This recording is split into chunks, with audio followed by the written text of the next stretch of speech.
A big thanks to Brabura by Herstone Outdoor for sponsoring this episode. I'm revealing all my secrets of fried rice to the world. Before we get started, if you're not from the Netherlands, fried rice in the Netherlands is actually called Nasi. And Nasi is an Indonesian term for fried rice. You know, back in the days when the Netherlands was in their golden era, we did some things that,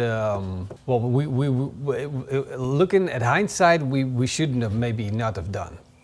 What I'm trying to say is, we have a lot of Indonesian people living in the Netherlands, so there's a strong culture of their food connected with our food. For instance, one of my favorite sauces, the kecap manis, comes from Indonesia. Not only did they bring us the Chinese food, and that's again really weird. Chinese food in the Netherlands is a mixture between Chinese food and Indonesian food combined together and married as a whole, and then chicken up and make it taste like Dutch people want to eat it. And that's a long version of explaining to you how Dutch fried rice is totally different than fried rice all over the world, and therefore unique in itself and worth showing to the world. And Mr. What's his name? Uncle Roger.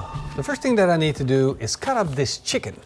And this is the cheapest chicken you can find, because if you want to do it right, you do it cheap. So I'm gonna take my santoku knife and cut these chicken fillets into big chunks. Then I'm gonna take a pan with a liter of water, add around 50 grams of salt to it, stir it up until the salt is dissolved, and add the chicken to it. And that's brining chicken.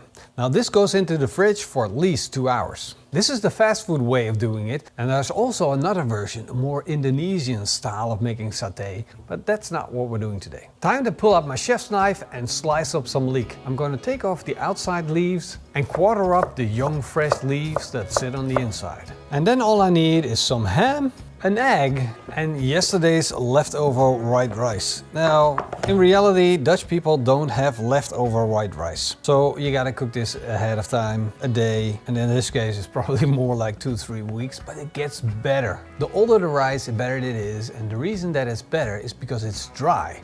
And it's really los in structuur. It's very loose, loosey-goosey.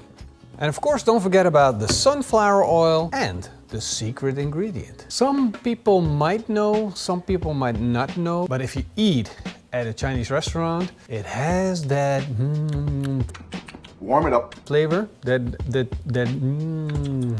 driving up. If there's too much of it, it just, that top note, that cream, you feel it right there. pure vanilla. I'm talking about this, fei zin. Fei zin is the secret. Fei zin is basically MSG with a little bit of salt. And it's really, really tasty. Gives that umami flavor. And when you taste it, it tastes like chicken soup. Really weird. I'm going to be cooking on my Brabura flat top griddle, otherwise known as plancha. It is a cast iron plate with an MI coating, and it's going to be perfect for my fried rice because I got loads of cooking surface. I got 2 burners set to the max, which means I'm going to have a hot spot right here, and then I got a low burner setting right here, which means I can store things on this side, keeping them warm while I'm not cooking them. I want to try something. I want to try the thing that you always see them do in the restaurants. Poop, they throw up the egg and then they catch it like sideways and then it cracks and then they write something on the... And I've never done that before. I think it's just got to be done with confidence.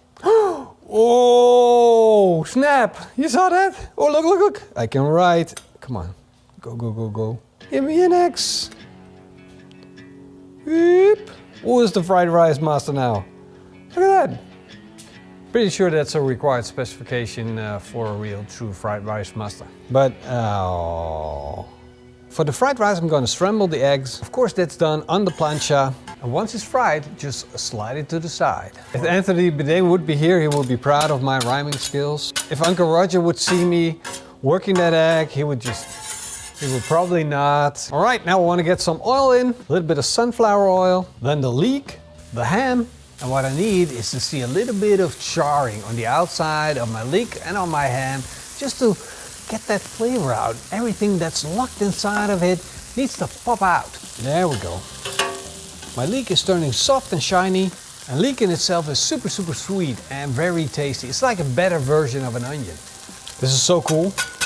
Do you know they do this in every country? They got a version of this.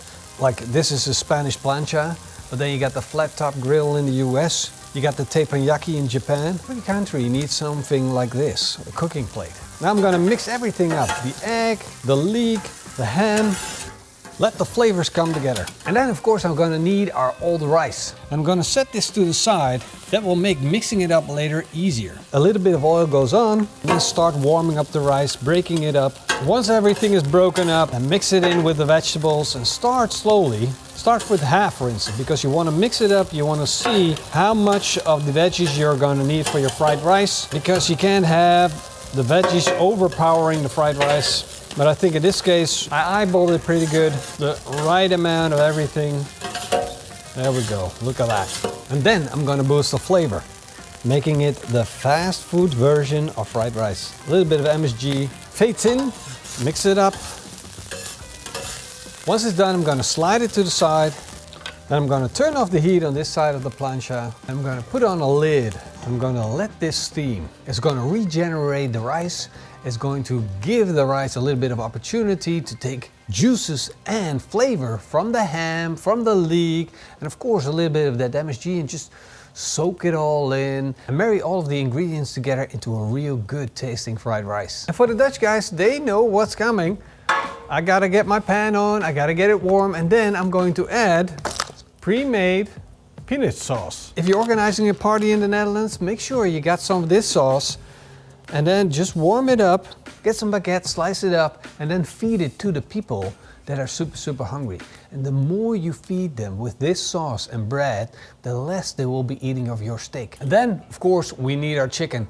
Now, with fried rice from the US, for instance, it's all about adding the chicken straight away. But in the Netherlands, we eat the chicken on the side. Just a skewer with loads of brine chicken, which is grilled straight on the hot plate, with maybe a little bit of chicken seasoning. Here's another trick when you're cooking on a flat top grill like this. You want to get your spatula and make sure you get all that crust from the chicken. Flip it around, brown the chicken, a little bit of extra seasoning. Now I got almost everything ready except for the mandatory ham. We need more ham. On every portion of nasi goreng, especially nasi goreng speciaal, there's a little slab of ham, which is a very weird thing to do, but it's also like a gift to the Dutch people. You get a little bit of extra. You get a slice of ham and a whole egg that you get for free with your fried rice. Or you don't get your ham. It's very upsetting to the Dutch. The ham is done. Slide it to the cold side. There we go. That's some good looking chicken right there. Another thing, when you're making fast food eggs, it cannot be runny. We foodies, we love it. A little bit of the yellow stuff just popping out. Dutch people, no. All right, my chicken satay is done. Satay ayam. My egg is done. My nasi goreng is done. And my Wijko sauce is done. So we're ready to build up this plate. Of course, first the fried rice or nasi, then the ham and the egg, and then comes the satay. Then load it up with the peanut sauce. And of course, I gotta finish it off with my sweet soy sauce, ketchup manis. Oh yeah. And that's how the Dutch people eat fried rice. That's how we roll. That's it. Fast food, fried rice, at its finest. Yeah. Nasi. And of course, don't forget about the koekoek.